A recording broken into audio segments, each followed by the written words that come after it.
حاج انشيلوتي، هو ايه؟ في ايه؟ هو ده المهاجم؟ يعني هو انت جايب بلينجهام على اساس ان هو مهاجم طيب ولا ايه؟ بلينجهام يلحق ريال مدريد للمره الرابعه على التوالي ومسجل 5 اهداف في 4 ماتشاته وحاسم لريال مدريد 12 نقطه من 12 نقطه. في ايه؟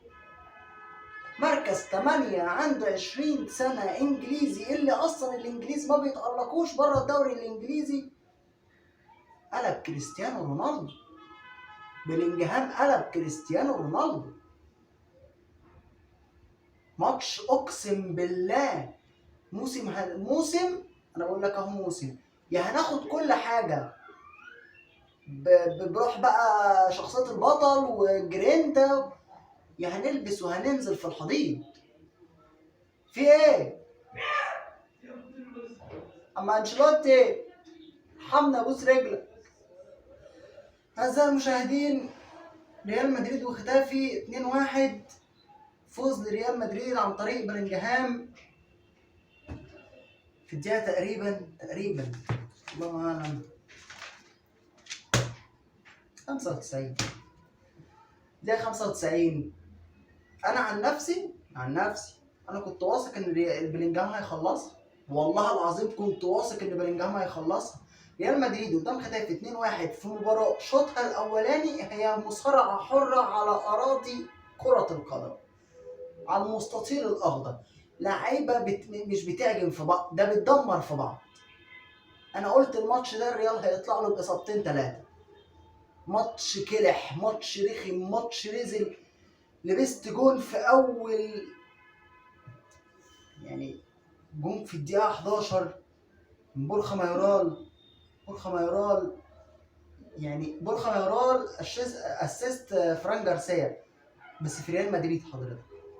يعني اي حد متابع ريال مدريد من زمان فهو عارف ان بورخا مايورال هو كان لاعب في ريال مدريد 2011 2012 في الرينج ده كده. ايه فوز صعب جدا لريال مدريد ويخش التوقف الدولي بالعلامه الكامله، وربنا يستر من الموسم دوت. معاكم مصطفى محمد وبرنامج اساد المستديره. ما تنسوش لايك شير سبسكرايب، ويلا نخش في الحلقه.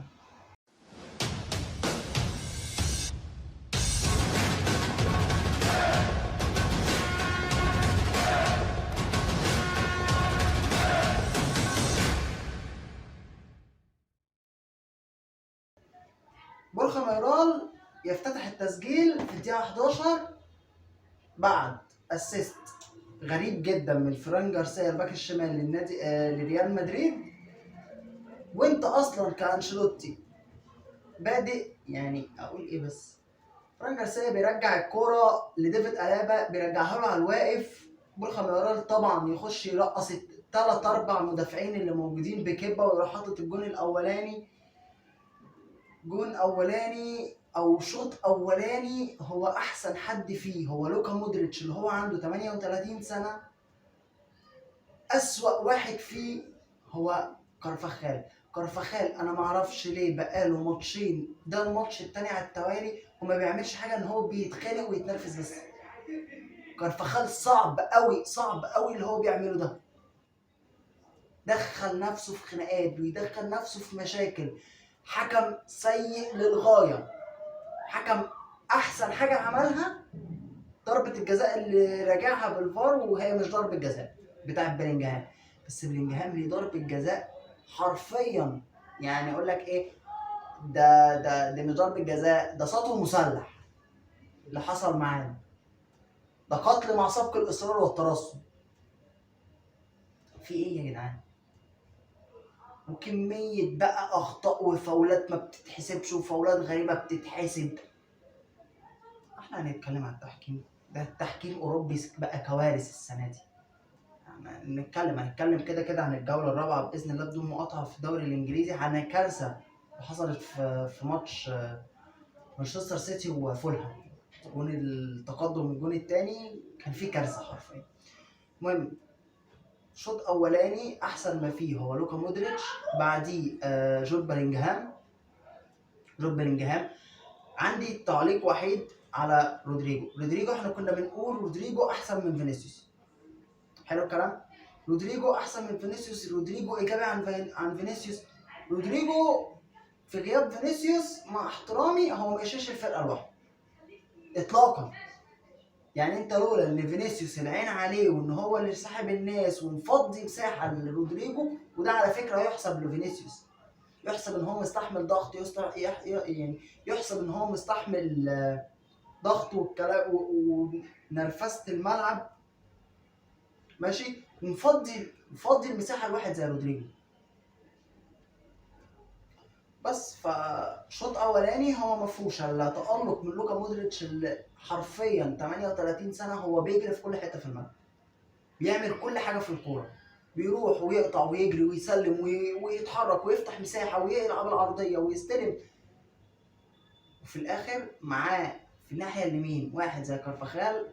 يعني كارفاخال في لقطه حلو الكلام. كارفاخال بيستلم الكوره بدماغه او بيباصي الكوره بدماغه في ال6 ياردة، حرفيا في ال6 ياردة. يعني انا ما اعرفش ده يعني ده دماغه فين في الشوط الثاني قبل ما يطلع.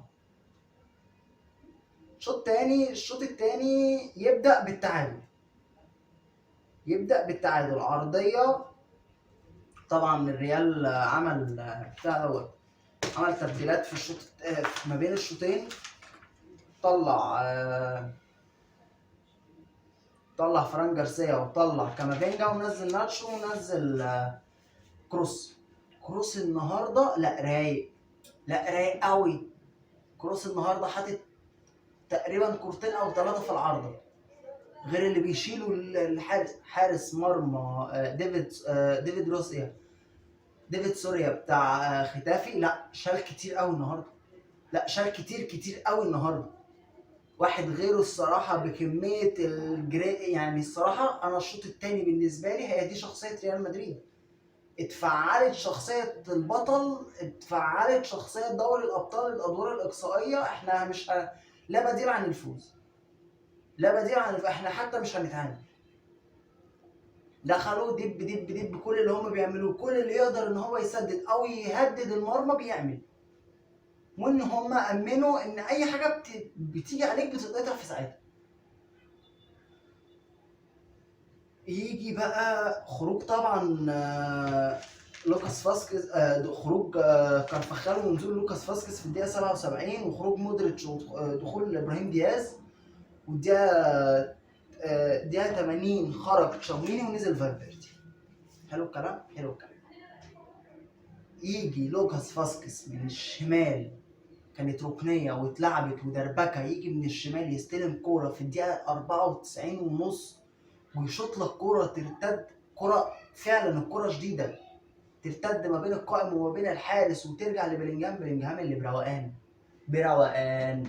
لا بجد الفورمه اللي فيها بلينجهام ده ما يقولش ان ده لاعب عنده 20 سنه. انت النهارده اللي كان شايلك كريال مدريد لاعب عنده 20 سنه او خلاص بيتم ال 21 سنه، واكبر لاعب في الفرقه 38 سنه. فين بقيه السكواد؟ فين بقيه التيم؟ مفيش.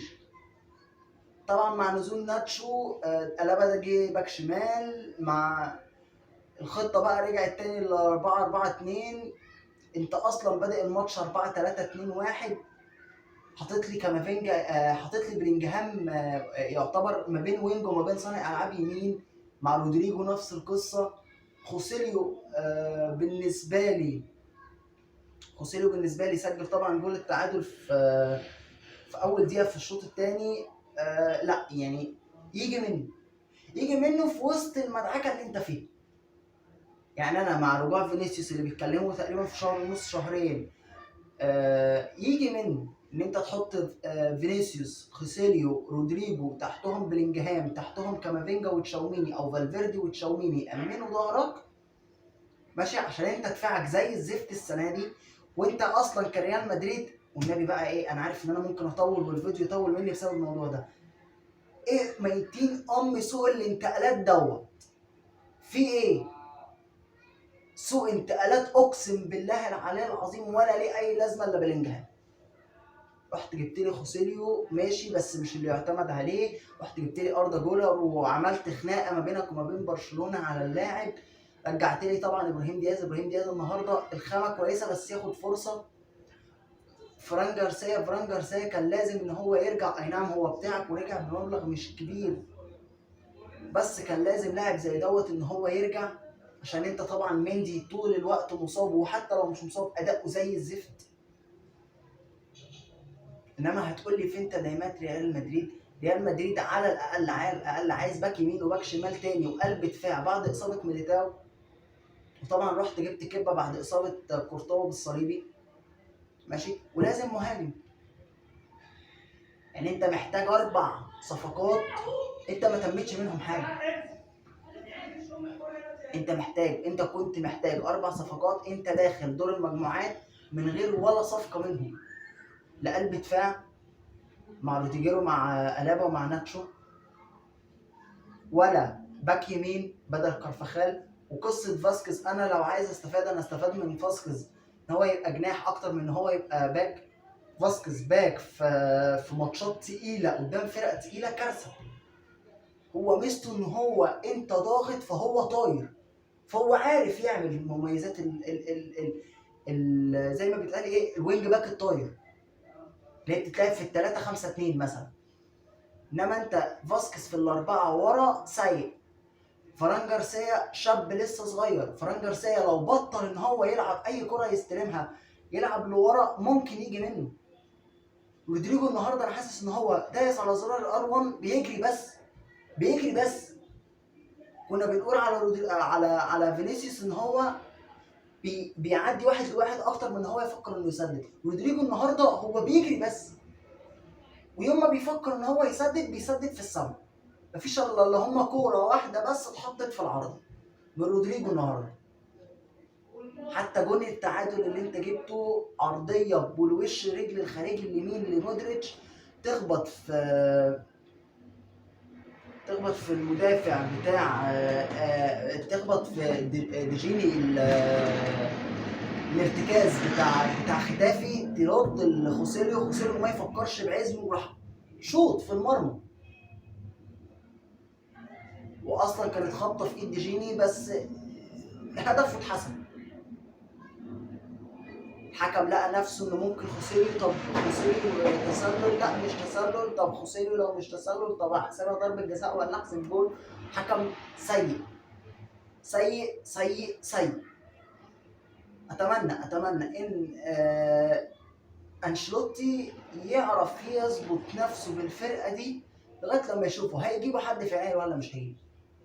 بيقولوا ان مسلسل امبابي هيفضل مكمل لغايه يناير، وان احتمال باريس سان جيرمان تخلص لك القصه ديت في يناير عشان خاطر ما تخسرش في اللاعب فلوس.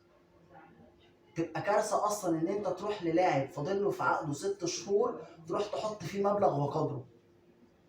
والله حتى لو 100 مليون برضه هو مبلغ وقدره. كان قدامك حلول كتير قوي لقصه المهاجم في السوق متاحه. كان قدامك هاري كين قبل ما يروح البايرن، كان قدامك في نابولي اوسيمان، كان قدامك جواو فيليكس اللي راح برشلونه. يعني انا مع احترامي برشلونه اللي عليه ديون وعليه رفعات وعليه ما اعرفش ايه، عمل ايه؟ راح جاب لك جواو كانسيلو اعاره، جوندوجان فري، راح جاب لك جواو فيليكس اعاره ماشي، جاب لك روميرو اللي هو الارتكاز، جاب لك مهاجم برازيلي صغير كده مش فاكر اسمه الصراحه. لا هو دعم ب5-6 صفقات كويسه تسنده ان هو حتى لو مش هيقدر يعمل حاجه كويسه محل اوروبيا، لا يعمل محلي وهياخد منك الدوري على فكره برشلونه، الا لو حصلت معجزه، الا لو شخصيه البطل طلعت قالت لا سلام عليكم انا اللي هحكم. لا لعيبه بقى ولا اداره ولا انشيلوتي ولا معرفش ايه، العبوا بالجرينتا وبشخصيه البطل، لا هتعدوا. غير كده لا احنا في عك. احنا كجماهير ريال مدريد احنا كل اسبوع في عك. هل التوقف الدولي هيريح اللعيبه او هيتعبها؟ هنشوف طبعا اللي هيحصل. بس اتمنى ان فينيسيوس جونيور لو هيرجع بعد التوقف الدولي يرجع رايق ويرجع فايق. فينيسيوس هيفرق معاك، اصلا عدم وجود فينيسيوس فارق معاك، فلما يبقى موجود كمان هيفرق معاك. بس اتمنى ان ما يحصلش اصابات الفتره الجايه في التوقف الدولي، عشان انا واحد كمصري اهلاوي انا بتشائم من التوقف الدولي. ما فيش توقف دولي بيروحوا لعيبه الاهلي لما ممكن يتصاب منهم 2 3، فانا واحد ما بحبش التوقفات الدولي وبتشائم منه. بس ده كان كلامي عن ماتش ريال مدريد وختافي في الجوله الرابعه من الدوري الانجليزي من الدوري الاسباني لا ليجا. باذن الله بدون مقاطعه يعني نتقابل بعد الجوله الرابعه الدوري الانجليزي الممتاز. هلم لكم الجوله زي ما بعمل، هلم الجوله كلها على بعضها. النهارده ما لحقتش اتفرج طبعا على الثلاث ماتشات، هتفرج طبعا على هايلايتس او هتفرج عليهم تاني، احملهم واتفرج عليهم تاني، مع طبعا ماتشين بكره بتوع ليفربول استون فيلا ومانشستر يونايتد ارسنال. وربنا يستر ما يتنكدش علينا بكره في ماتش ارسنال مانشستر يونايتد ده. معكم مصطفى محمد وبرنامج اساد المستديره. ما تنسوش تعملوا لايك وشير وسبسكرايب، وانزل اخبط لايك اللي لسه ما عملش لايك. السلام عليكم.